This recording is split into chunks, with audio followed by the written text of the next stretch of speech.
Olá, sejam bem-vindos a mais uma destas conversas sobre o prazer da mesa, as nossas palavras apuradas. Ora bem, e hoje vamos para longe, hoje vamos até Macau e sem sair de Lisboa. O meu convidado é Helder Beja, um dos responsáveis por um restaurante que tem estado a dar que falar em Lisboa, Miss Dumpling. Helder Beja, muito obrigado pela disponibilidade. Obrigado pelo convite. É um gosto ter-te aqui à conversa. Olha, vamos começar por esclarecer. O Miss Dumpling é um restaurante muito especial, com algumas das especialidades emblemáticas de Macau. Mas antes de mais, o que é um dumpling?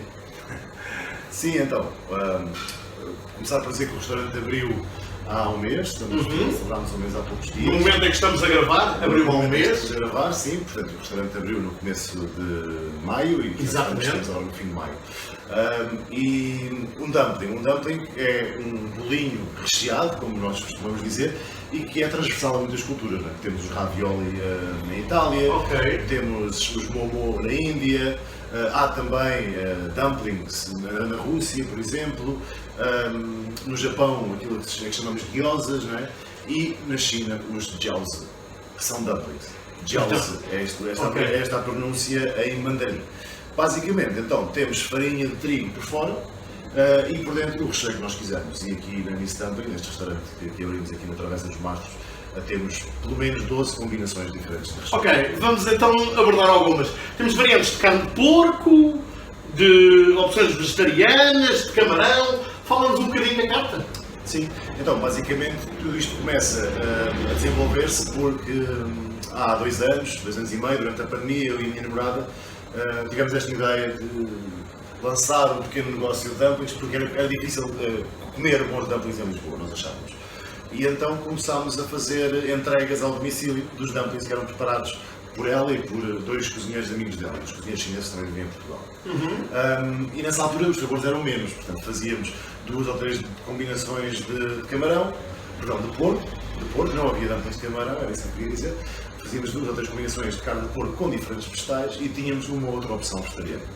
Ao encontrarmos esta casa para a Miss Dumpling, decidimos alargar o leque. Agora temos então várias opções na mesma com carne de porco, que é uma carne especial para fazer dumplings, pelos seus sucos, etc.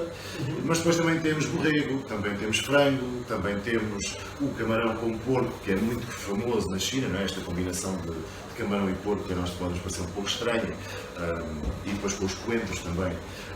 Os coentros são bem portugueses. Bem portugueses, exatamente. Mas esta combinação camarão e porco funciona muito bem e, como eu disse, é muito popular na China. Há muitas coisas feitas com camarão e porco. Muitos, por exemplo, dim sum são feitos com esses ingredientes. Dim sum? Sim. Este não é um restaurante de dim sum, este é um restaurante de comida chinesa. Os dumplings são, obviamente, comida mandarim, como frisaste há pouco. Exato, os dumplings são transversais a toda a China. Porém, estes não são os dumplings que vamos encontrar nos dim sum de Lisboa, porque estes dumplings têm uma massa mais grossa, são os dumplings mais tradicionais do norte da China, de onde é a minha namorada. Quando falas dos dim sum que encontramos em Lisboa, explica um pouco do que é que estás a falar. Falar de restaurantes, por exemplo, como o Macau Dim Sum, que fica aqui em cima a chegar às Amoreiras, e é um restaurante onde podemos comer diferentes estilos de produtos preparados ao vapor. E não só ao vapor, claro. Mas é isso que define o dim sum, o vinho ao vapor? Não, o que define o dim sum, basicamente, dim sum, ou yam cha, como se diz também em Macau, é comida que vai para acompanhar com um chá, uma comida para...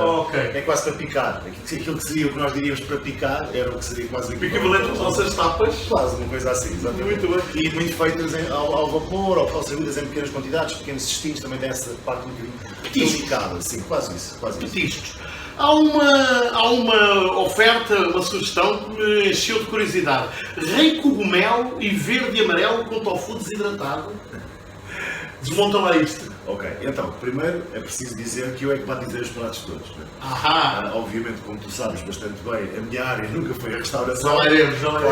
E uma das várias coisas que me deu gosto de fazer durante a preparação deste projeto, que foi uma preparação rápida para conseguirmos lançar aqui esta pequena casa em Santos, foi nomear os pratos. Portanto, eu queria que os pratos quase todos eles tivessem nomes, não é? Certo. Rei cogumelo, porque obviamente eles são feitos com os cogumelos King Oyster, cortados às fatias e portanto...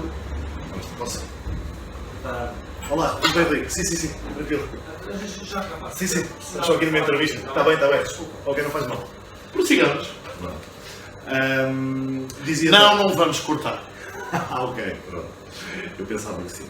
E então, rei cogumelo, porque é feito com cogumelos frescos com oyster, que são cortados às fatias, são levados ao vapor e depois são marinados com um preparado especial que nós temos de diferentes especiarias chinesas e outros ingredientes.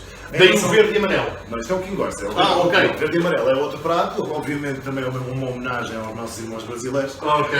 Curiosamente, uma das pessoas que trabalha aqui connosco é o Douglas, que é do Brasil, é um grande amigo, que faz aqui as noites da Miss Dumpling comigo, quase todas elas. Boa. Não foi por ele, mas foi por homenagem. Achei que era porque olhei para o prato, foi sempre um bocado essa ideia, olhar para o prato e decidi o nome. E o prato é então feito com pepino aos pedaços e o tofu seco que é hidratado por nós.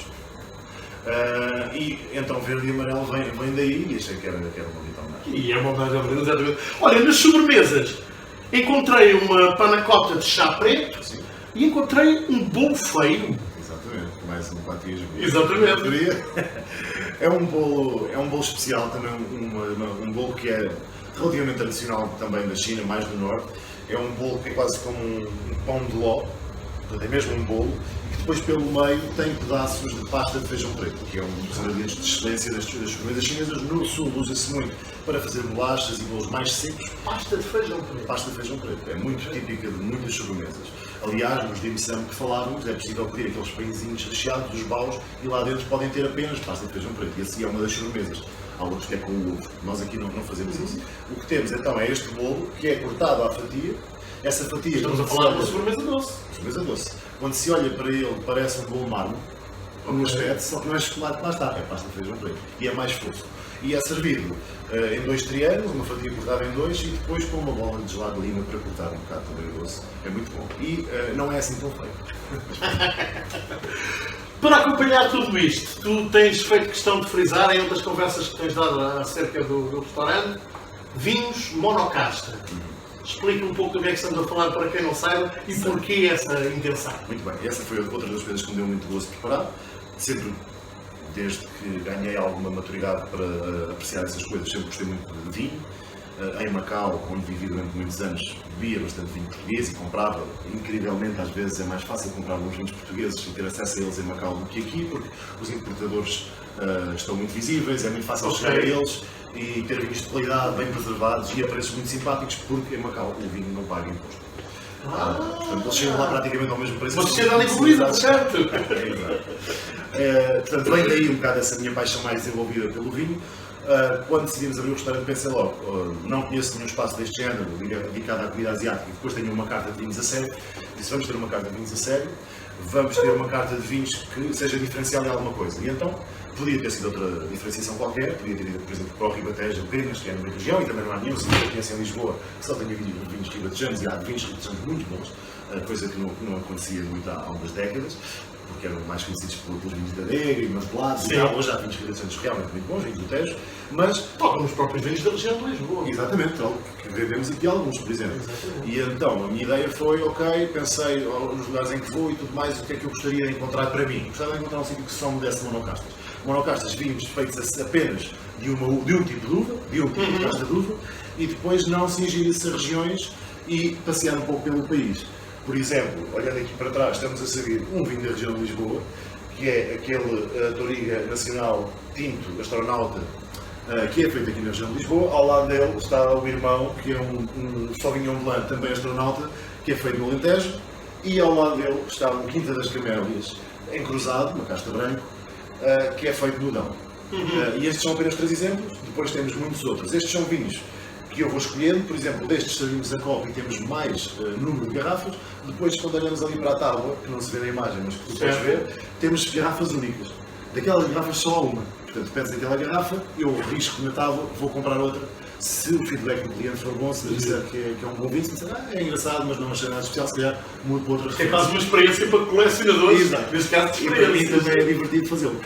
E cerveja. Sim. Tsingtao. Como é que é? Qingdao. Qingdao. Qingdao. Qingdao. Qingdao é uma das formas de dizer o nome de uma cidade costeira chinesa, que é Qingdao ou Qingdao. E essa cerveja, como dizia outro dia um amigo meu, disse, não, mas eles têm uma cerveja que deu o nome de uma cidade. Eu disse, não, é o contrário. Há uma cidade que depois criou uma cerveja, não foi a cerveja que deu o nome à cidade. Mas, curiosamente, a cerveja mundialmente é muito mais conhecida do que a cidade. Essa é a cerveja por excelência na China. Não vou dizer que é a melhor cerveja chinesa, porque não se dá, mas é a mais popular de longe cerveja chinesa. A seguir é esta, a mais conhecida será Harbin, mais uma vez tendo o nome de uma cidade muito a norte, onde há um festival do gelo maravilhoso, em que se constroem imensas esculturas e edifícios de gelo, etc. Portanto, não temos a Harbin, mas temos a Qingdao. Tinha de ser. Para esta comida, realmente, aquela cerveja tem um baixo teor alcoólico e uma acidez especial. Seja como for, obviamente não deixamos de ter cerveja portuguesa, temos a cerveja Sagres, que é a minha favorita também entre as duas do mercado, as mais conhecidas, e vamos ter muito em breve também cerveja artesanal para os apreciadores, além da cidra. Está em franco crescimento. Em franco crescimento, com uma cidra também, não é? Sim. Temos uma cidra também mais de mercado agora, que é a Baía do Pomar, mas também vejo com bons olhos experimentar uma outra cidra artesanal, há muitos produtores pequenos e... É um bocadinho back to basics, não é? Exatamente. É um bocadinho back to basics. Olha, falamos um bocadinho de ti agora então. Recuemos a 2010. Depois de alguns anos como jornalista, partes para Macau, continuas a escrever em jornais, em revistas, fundas o The Script Road, o Macau Literary Festival, no mesmo ano. Ganhas um prémio de conto do Macau Daily Times, com um conto chamado Slow Fire. Fazes o primeiro documentário, era uma vez em Cahó, exatamente. Fala-nos um bocadinho de toda essa aventura, todo esse processo. Sim, foi basicamente uma ida para Macau que teve que ver com a minha vida pessoal, não com a minha vida profissional, mas que eu depois acabei por aproveitar do ponto de vista profissional. Claro. Eu tinha 25 anos, era muito jovem, já tinha trabalhado contigo aqui na revista dos meus livros e entre outras experiências jornalísticas, e a minha namorada à época ia para Macau com um estágio profissional daquele programa que era o Inove Contacto. E eu gostava também de ter essa experiência, de ir para a Ásia.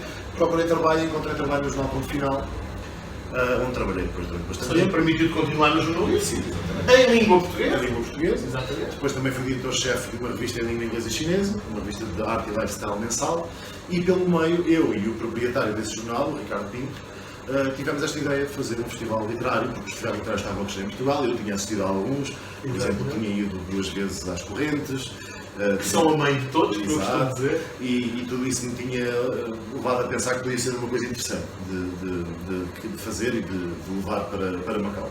Claro que com contornos muito diferentes, fizemos um festival que não podia, nem queria ser um festival fechado para a comunidade portuguesa, um festival em que a primeira língua era a língua chinesa e tinha de ser a língua chinesa, e que é um enquanto anfitrião. Sim, exatamente. Porque a população é 85, 89, 88, 99%. Mas, no entanto, há várias publicações em língua portuguesa. Há publicações, sim, mais numa. Coisa que se calhar muita gente não terá noção. Há 3 jornais diários, um semanário ligado à igreja, uma rádio e uma televisão. Não é pouco. Menos, sim. Não é pouco. Posso estar a esquecer de algum. Não, e há um semanário bilíngue agora, a plataforma Macau. Isto tudo, obviamente, numa lógica não de haver uma grande audiência para esses jornais, que não há. Estamos a falar de uma população de, por alto? Neste momento não sei, creio que quando eu cheguei a Macau em 2010 não haveria mais de 20 mil portugueses, até menos do que isso. Ok. Portanto, hoje há e, no entanto, todos esses órgãos... Sim, é por isso que eu estou a dizer, não numa lógica de servir, também de servir, obviamente, essa população, mas acima de tudo de preservar a língua. Portanto, sim, uma lógica de preservação, de sim, continuidade, de diferenciação de Macau através da língua. Sim. E que se não fosse assim, não seria possível. Obviamente, estes jornais são financiados, e aí começam todas as questões sobre as limitações àquilo que se pode escrever e não se pode escrever, acima de tudo nesta última fase, porque quando eu cheguei a Macau em 2010 isso não era verdade. Nós também sabemos que há com participações a vários órgãos de comunicação em muitos países do mundo, portanto com participações estatais, públicas, e há grandes defensores disso como uma prática comum para que os meios de comunicação possam subsistir, em democracia, por exemplo. Ali as coisas corriam bem, até deixaram de correr, e portanto hoje os meios de comunicação sim são apoiados pelo governo, continuam a existir, mas estão extremamente limitados, muito por culpa de tudo que aconteceu na China a partir da chegada ao poder. Ao ter uma coisa, tens a outra. E portanto as coisas alteraram-se. Mas pronto, para tentar resumir esse período, foi um período espetacular, entre 2010 e 2015, foi assim um período dourado. Foi fácil a adaptação à língua? Bom, eu trabalhava em português e em inglês e depois fiz um esforço imediato para aprender o cantonês de rua, que eu consigo comunicar em cantonês, não falo a língua chinesa, nem o cantonês, que é, portanto, a língua que se fala não lhe vou chamar de dialeto, porque não é um dialeto, é uma língua também, pronto, que se fala no sul da China, mas falo o suficiente para ir com comida, direções, números, ter uma conversa muito simples, eu preciso ir para lá, como é que eu vou, como é que te chamas, o que é que fazes. Não posso discutir filosofia, mas consigo sobreviver. Isso não foi difícil para mim, essa adaptação não foi difícil. Eu também achava que não ia ser, porque já me conhecia suficientemente para saber quando saí de casa dos pais para ir para uma cidade distante, foi assim, quando saí de Portugal para ir para um país ao lado, foi assim, e portanto estava ciente de que, a não ser que acontecesse alguma coisa muito estranha, eu me conseguiria adaptar. Foi verdade, adaptei-me, gostei muito de lá viver desses primeiros anos, era um momento bonito para Macau, muitos projetos a acontecer, não só o Festival Literário de Macau, mas vários outros.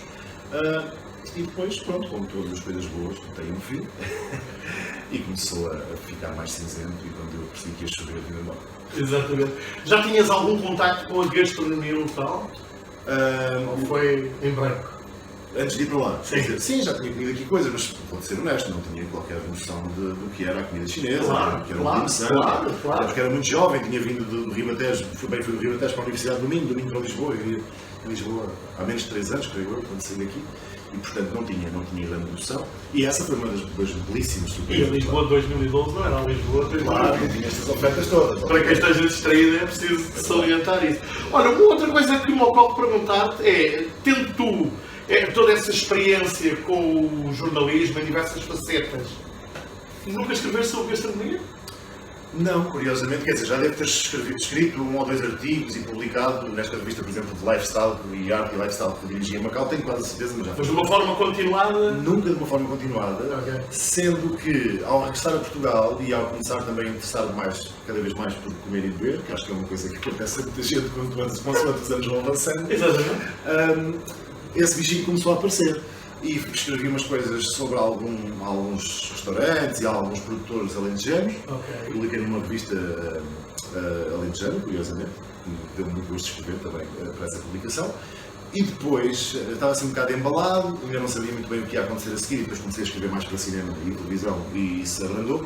Fiz um curso que recomendo aqui, até porque gosto muito da pessoa que o dá, que é o Ricardo Dias Felma. Já foi entrevistado nestas nossas conversas sobre o fazendamento. Fiz um curso online com o Ricardo, até conhecia já o Ricardo de outros carnavais e ele ficou muito surpreendido de eu estar lá inscrito no curso e foi maravilhoso. E só para ouvir todos os conselhos que ele dá e todas as recomendações, por exemplo, bibliográficas que ele te oferece nesse curso, já vale a pena. E ele mergulha nos assuntos a fundo. Não, é muito bom, é muito bom. E tem muita atenção à forma, mesmo à forma como escrevemos, à forma Porque lá está, porque é uma pessoa que vem de outro jornalismo e que depois afunila no tema. Já numa fase Ou seja, bastante madura da sua exatamente, ou seja, já tem determinadas técnicas e ferramentas de pensamento, de escrita, de pesquisa, que depois aplica naquele Claro, tema. claro, E é isso claro. que eu sinto muito. É quase um jornalista de investigação da cozinha. Mas é mesmo, mas é isso mesmo. Olha, diz-me uma coisa, já abordámos isto um bocadinho de passagem, mas gostava de te ouvir novamente sobre 2 ou 3 tópicos. A comida macaense que conhecemos em Portugal é muito diferente daquela que foste encontrar lá. Ou não? Mais ou menos. A comida macaense, o dim sum, como eu dizia, que não é o que se serve aqui, eu julgo que há 2 ou 3 sítios onde se come um dim sum decente. Não é igual ao que se come lá. É muito melhor, mas isso nós podemos dizer de quase todas as gastronomias, infelizmente, não é? Sim. A não ser um ou outro restaurante italiano. Quando chegamos à Itália e nos sentamos num bom restaurante, não podemos compará-lo com a maior parte dos restaurantes que vamos aqui, não é? Um restaurante de rua italiano, vamos comer aqui italiano. É italiano como Claro, nos vamos claro. encontrar se fomos a Bolonha ou a Roma ou o que seja. Isso eu acho também é verdade para, sem qualquer desprimor, para uma calda de missão, por exemplo, que é o exemplo que me ocorre, porque é aqui perto. Come-se bem, mas não se come como lá. A diversidade é grande, como é lá, a qualidade dos produtos não é igual, a preparação não é igual. Agora, acho que há outras comidas que se comem no sul da China, que não são dim sum, que nunca existiram aqui, praticamente, e que começam a aparecer. Não é concorrência porque não me interessa nada disso, eu gosto de bons restaurantes e boa comida, acho que o restaurante Patois é um restaurante extraordinário, fica ali no bairro das Colónias, a comida é feita por um macaense que nunca foi a Macau, uma história maravilhosa também. Ele é macaense de sangue, viveu toda a vida dentro de Macau, porque vivia numa casa que só respirava Macau aqui em Lisboa, mas nunca foi a Macau, e é um homem com... Eu pergunto isto também porque muitas vezes se diz que a comida que encontramos nos restaurantes chineses aqui na capital foi ocidentalizada. Claro. Pronto, Ouvimos muitas vezes essa conversa. puxando só a parte de Macau, não acho que haja aqui grandes restaurantes para comer a comida do sul da China. Ok. Estou a falar, por exemplo, da forma como eles preparam o peixe, da forma como eles preparam o chassil, que é o porco, etc. O chassil é uma parte do porco, com gordura, quase o tocinho, mas com a carne agarrada, depois com o arroz por baixo, que se chama o chassil fan, que é arroz com esse porco por cima e depois leva 2 folhas de couve, pak choy por cima, e isso compra-se na rua, numa coisinha esferovite. Chassil? Sim, chassil fan. Pagavas na altura, deve-se pagar um bocadinho mais agora, mas Claro. imagina, 2,5€, uma quantidade tremenda de arroz, carninha por cima e duas folhas de pak choy, e ias-te embora com os palinhos na mão e com uma Coca-Cola zero, com uma cerveja e tal. Isso não existe, não quer dizer que não existe, que tivesse existido de rua, não fazia grande sentido, mas não existe também nos restaurantes que temos, não existe muito isso, esses produtos. Agora, olhando para a China como um todo, sim, a maior parte dos restaurantes chineses que vimos por aí estão ocidentalizados, mas ainda há coisas boas, um como Palace, outros mais caros que ainda não experimentei, mas que me dizem que são bons, dentro de hotéis, etc. Há coisas interessantes também um bocadinho fora de Lisboa, em Odivelas há um, creio eu, ou em Oeiras. Portanto, se procurarmos um bocadinho ali na zona do Martim Luís, também conseguimos comer uma coisa ou outra. Agora, se as pessoas quiserem galinha com amêndoas ou arroz chau-chau, isso claro que não é bem a comida chinesa. Era nos anos 2000, não é? Já vos respondemos logo para fora. Claro. Tu usaste aí a expressão também, cozinha mandarim.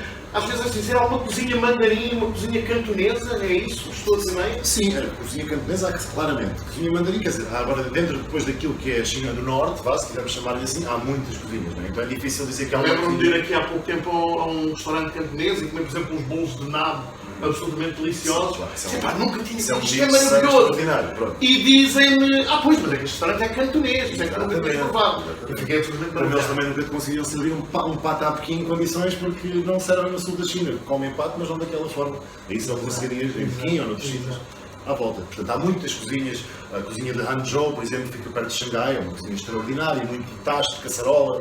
Muito menos agridoce do que a cozinha que, por exemplo, encontramos no sul da China, em que se usa muito os doces e os Os ácidos, contrastes, etc. Sim. esses contrastes.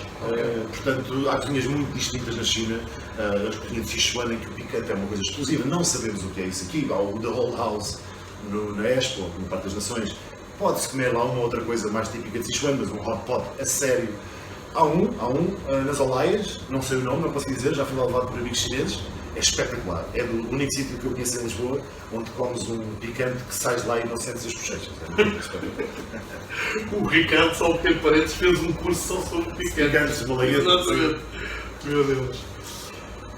Diz-me outra coisa, os pratos que encontramos aqui podem ser facilmente replicados em casa?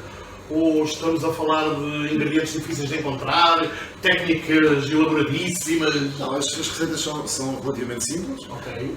Claro que nós não os revelamos na sua totalidade. Como é natural. Agora, os segredos são muito poucos. Tem que ver com bom produto, paciência, porque são processos que não podem ser interrompidos, nem podem ser alterados. Ou seja, achar-se que se pode comer, eu digo em inglês porque fica mais, acho que é mais catchy, não é? Dizer-se que se pode comer fresh food como se fosse fast food, não é possível. Exatamente. Não é possível. Portanto, a malta chega e diz, não, mas isto dumplings é rápido. Isto tem de ser rápido. Não, um dumpling ao vapor demora entre 12 a 15 minutos. E não há forma. Exatamente. Não é por pôr a chama mais alta, e pôr mais água, o que quer que seja. Se quisermos subverter o processo, vai-se notar no final. E, portanto, paciência, bons produtos e depois, obviamente, as receitas que nós criámos aqui. Então, pratos mais tradicionais do norte da China, já não falo só dos dumplings, falo do resto da carta, em que temos todos esses pratos muito à base de vegetais e que depois são feitos de combinações que tivemos de ir acertando aos poucos entre a minha mulher, que as foi trabalhando, e depois a nossa cozinheira, que foi sendo formada por ela e que hoje já faz um trabalho espetacular. E vamos acertando os níveis, não é? Porque basta um bocadinho mais disto, um bocadinho mais de óleo de sésamo, um bocadinho menos de molho de ostra, um bocadinho, e aquilo já não é igual. E portanto é aí, né, nessa paciência, nesse detalhe, nesse controle da qualidade, não é? De provar sempre antes de ir para a mesa, esse tipo de coisas, que nós apostamos, mas simples, sempre simples, sem grandes rococós. É um bocado assim a cozinha aqui. Mas é, portanto, algo a que nos podemos aventurar. Os ingredientes encontram-se. Sim. Não há assim nada de muito. Agora, os processos também não são processos por aí além, são processos que têm muito a ver com as fervuras, com águas muito quentes, águas muito frias, com os vapores, etc. Há que saber como tudo na vida. Exatamente. Como é que te surge a ideia de abrir este restaurante e de trazer a comida de que tanto gostaste, como já se percebeu, para aqui, para Lisboa? Pronto, acho que começou muito em casa, com a som, não é? Porque comíamos estas coisas boas e eu não as encontrava em mais parte nenhuma. De vez em quando convidávamos amigos lá para casa e eles adoravam. olhávamos ao redor, sem desprimor, há boa comida asiática, mas não havia assim tanto sítio onde comer este tipo de cozinha. E depois, nem eu nem ela tínhamos experiência nisto, como te contei há bocado, pensámos então lançar aquele micro projeto de entregar em casa dumplings, apenas dumplings, que as pessoas estavam a gostar. A seguir, conseguimos entrar no mercado da comida independente na Praça de São Paulo a fazer os sábados. E aí que nós percebemos que havia um mercado para isto, porque as pessoas gostaram mesmo dos dumplings. De repente começámos a vender, sei lá, 400 dumplings numa manhã, em caixinhas de 6, não é? Ok. A malta gosta disto. Foi um entusiasmo inicial, como em tudo, depois começámos a ficar cansados de fazer mercados aos sábados e aos domingos de manhã, não é? Porque é uma vida tramada, e porque o retorno também não é nada de especial, estás a falar de uma banquinha, não sei o quê, e é disruptivo para a tua vida, não é? Deixas de sair de Lisboa ao fim de semana, deixas disto, deixas daquilo. E depois de algum entusiasmo, nós próprios começámos a perder esse gás e pensámos, bom, agora ou encontramos um lugar ou isto vai parar. Não conseguimos lá encontrar o lugar, todos conhecemos o que se passa em Lisboa com o mercado imobiliário. Estávamos quase a desistir, honestamente, quando eu disse para a ação, olha, vou fazer uma nova ronda, tentar ver restaurantes que tenham fechado, ligar aí para sítios que eu conheça que, entretanto, já têm as portas encerradas, etc. e ver o que é que aparece. E aqui apareceu o 25 da Travessa dos Mastros. Exatamente. Estamos muito felizes, acho que tem tudo para dar certo. Estamos no começo, bater na madeira, mas acho Claro que que sim, tem tudo para bem. O próprio nome, Miss Dumpling, tem uma história gira. tem, sim senhor, tem a ver com isso, não é? Em casa, mais uma vez repito, não era fácil encontrar bons dumplings na rua. E eu, de vez em quando, dizia para a ação, olha, vamos comer dumplings, mas em inglês, porque falamos inglês hoje, né? I miss dumplings, né? I miss dumplings, let's cook dumplings. Tenho saudades, não é? Tenho saudades de dumplings. E depois, quando a ideia de criar este microprojeto foi minha, mas o nome é todo dela, porque quando eu lhe disse isso, olha, eu acho que a gente podia tentar fazer isto assim, pá, pensei nisto, cara, e ela olhou para mim e disse, vai chamar-se Miss Dumpling. E eu percebi logo porquê. Mas eu lembrava-me de estar sempre a dizer isso e eu O adoro. duplo sentido, Adoro o termo duplo ganha, sentido. exatamente. É maravilhoso. Consegues perceber quem são os clientes habituais de um espaço destes? Consigo perceber quem eram os clientes habituais dos takeaways, Ok. quando entregámos em casa, né, das entregas, e curiosamente, até também porque nós começámos só com as redes sociais, tínhamos e temos ainda, não chegámos aos 2.000 seguidores, mas não tínhamos assim tantos seguidores, tínhamos algumas centenas de seguidores, e portanto eram muitos portugueses, eu diria entre os 25 e os 45, ou, não, talvez entre os 30 e os 50, lá, mais assim, entre os 30 e os 50 anos. Não bem do centro de Lisboa, mas um bocadinho à volta, Benfica, zonas assim, não vou dizer periféricas, mas não, estamos a falar aqui do centro-centro, que já ninguém quase vive aqui também, portanto, não poderiam ser. É uma outra conversa. Pronto, e era muito curioso ver isso, ver que realmente havia malta portuguesa que gostava. Agora, aqui do restaurante, como nós supunhamos já, há um público misto, que é o que eu também desejava. Eu não queria que o restaurante tivesse apenas os turistas. Claro que tem muitos turistas e são super bem-vindos e estamos preparados para acolhê-los e tratá-los bem e sem lhes tentar ir ao bolso de forma ostensiva e absurda. E, portanto, mas queríamos que os portugueses que já compravam de nós, as pessoas que vivem aqui à volta, os nossos amigos que gostam de comer fora, também pudessem vir e, portanto, não puxámos pelos preços como poderíamos ter puxado. Isso é verdade para a carta de comida e é verdade para as bebidas, porque aqui, por exemplo, bebe-se uma Imperial 1,5€, não há muitos restaurantes onde possas, não estou a falar. E os vinhos estão em que preços? Os vinhos começam, eu diria, entre os 16 e os 19, já se bebe um vinho bastante decente aqui, se quiser gastar 20 e poucos, já se bebe um branquinho mesmo. Ok. Portanto, acho que é uma carta feita para vários bolsos. Os turistas até acham às vezes, pá, como é que é possível uma cerveja a 1,5€ num restaurante, não é uma tasca, não é? Um restaurante mais com gostinho e tal. E pronto, e fazemos assim, mas eu acho que é Eu passo a palavra, sem dúvida alguma, não é? Exatamente. Tu fizeste, em parceria com o realizador Ivo Ferreira, escreveste um filme e uma série que deveremos ver em 2024. O que é que nos podes adiantar sobre isso?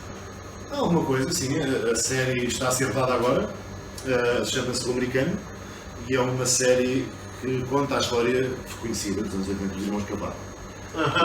Estes criminosos. A fuga. A fuga, não só a fuga, claro, Sim. a fuga, essa é uma das partes centrais da série, Claro. mas toda a atividade que eles desenvolviam no sul do país, a atividade que Primeiro é um bocadinho um flashback até à fuga? sim, acaba por ser até há uma longa parte da série que tem dois momentos. Certo. Tem momentos, portanto, fora da prisão, dentro da prisão, etc. E segue um bocado o percurso desses homens e tenta de algum modo explicar também, sem justificar a violência, sem justificar os atos, porque é que as pessoas fazem o que fazem por vezes e como é que se vai parar a um certo sítio. Não é? Às vezes basta escolher a rua errada e a nossa vida muda completamente.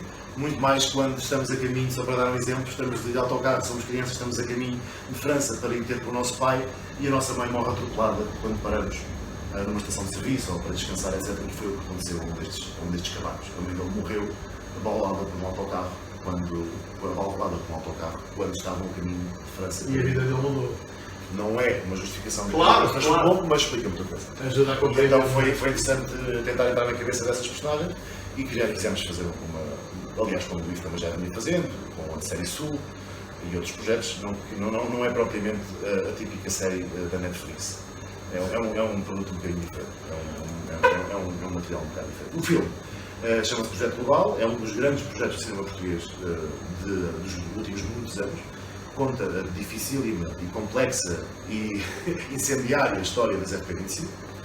Obviamente que é uma absoluta ficção, parte de uma história que é real, que é a história das RP terem existido e terem tido um papel incontornável nos anos 80, no começo da década de 80 e final da década de 70 em Portugal. Mas é uma história de ficção e é muito importante que as pessoas não se esqueçam disso quando assistirem ela, porque nenhuma. Cheira-me que vais ter que o frisar muitas vezes. Sim, claro que sim. Tem que caldear de cavinho, como se diz em bom português. E essa vais ter que o frisar muitas vezes. vai ser uma longa-metragem, que também começará a ser rodada ainda este ano. E que estaria lá. Porquê que escolheram dois temas onde a violência e a agressividade está tão presente? Ora bem, aqui o primeiro tema já estava, era um projeto, portanto, o segundo tema, ou seja, as RP25, era um filme que o Ivo queria há muitos anos fazer. E, portanto, eu junto-me ao projeto quando a pesquisa histórica, que foi desenvolvida por um historiador chamado Francisco Bairro Ruivo, que trabalha no Museu de Aljube, já estava feita até. E as entrevistas com antigos operacionais e com antigos PJs, porque se entrevistou muita gente, já estavam feitas também por eles, pelo Ivo e pelo Francisco. E eu junto-me para escrever, portanto, já me entregue um dossiê fantástico, muita informação. Aliás, o Francisco Bairro vai publicar um livro também na altura em que o filme sai para aproveitar essa investigação toda que foi feita. E portanto era um filme que o Ivo queria muito fazer, porque os pais do Ivo também estiveram muito ligados aos movimentos de esquerda em Portugal e o Ivo conheceu algumas das pessoas que estiveram ligadas, não às RP25 diretamente, mas a outras fações políticas que não estavam assim tão longe da esquerda, que depois se extremou e que levou à criação deste grupo armado, não é? E foi muito por aí, portanto eu entro num projeto que já estava em marcha. Mas há de facto essa consonância entre os dois, entre a série e o filme, não é? Em relação à série, é uma história um bocadinho diferente, que basicamente o Ivo leu esta história dos irmãos Cavaco num artigo do Bruno Vieira Amaral, escrito para o Observador. E o Ivo não conhecia o Bruno Vieira Amaral, e eu já conhecia o Bruno, de quem gosto muito.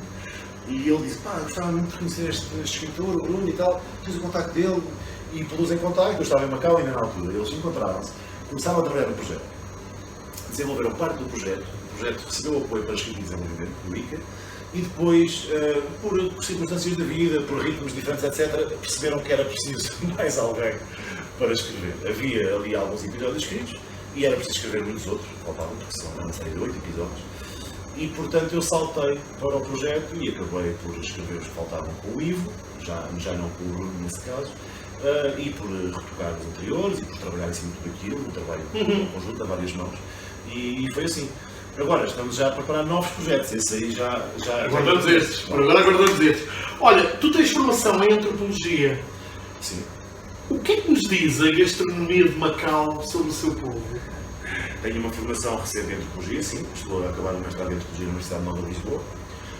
Foi uma grande aventura, está a ser uma grande aventura. Estou, só muito sumariamente, a dizer que estou a estudar o cinema feito em Macau por portugueses durante o período do Estado do cinema colonial.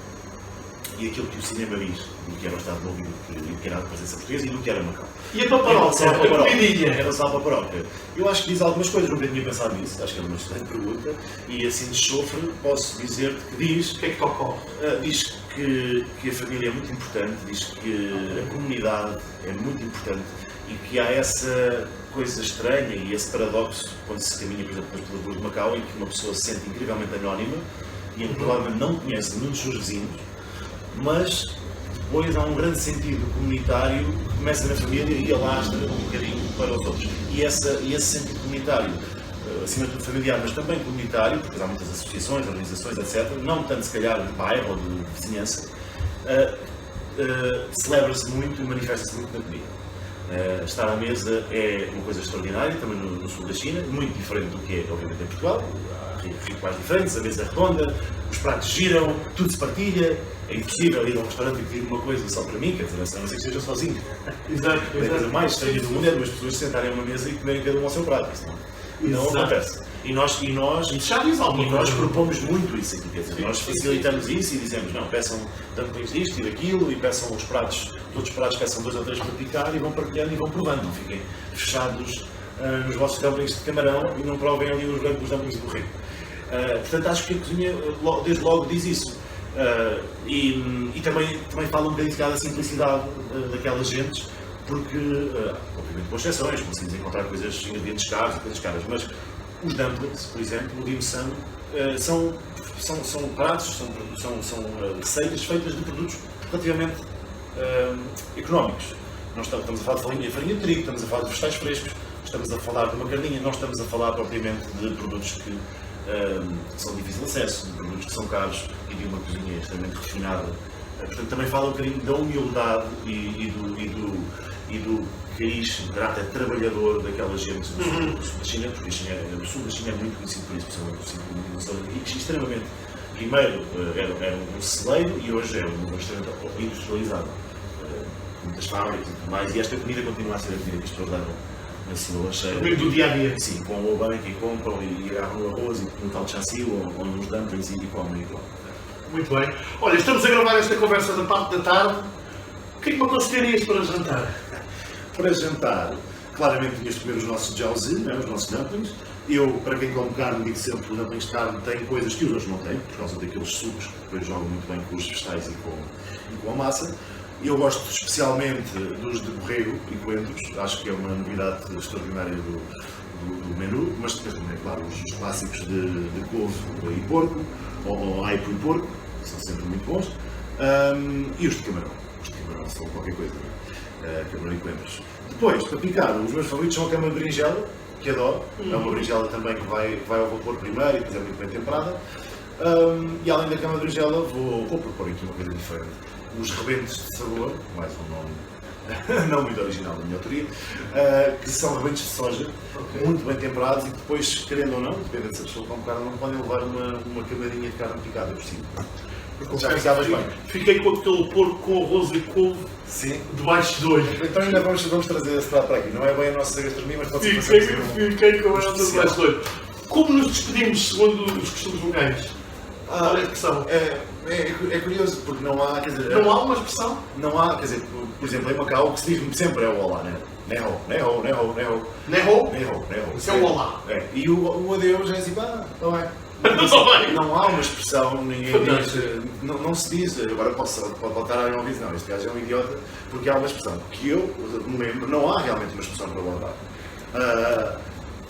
Portanto, há um olá e não há um adeus. Olha que não me parece mal. Exatamente. Ela foi um gosto. Assim, ficamos. À boa portuguesa, exatamente. Obrigado. E pronto, foi mais uma das nossas conversas sobre o prazer da mesa. Palavras apuradas. Daqui a algum tempo voltaremos com outros pratos, outras comidas, outros sabores, outras ideias, outras palavras. Até lá já sabem. Bom apetite.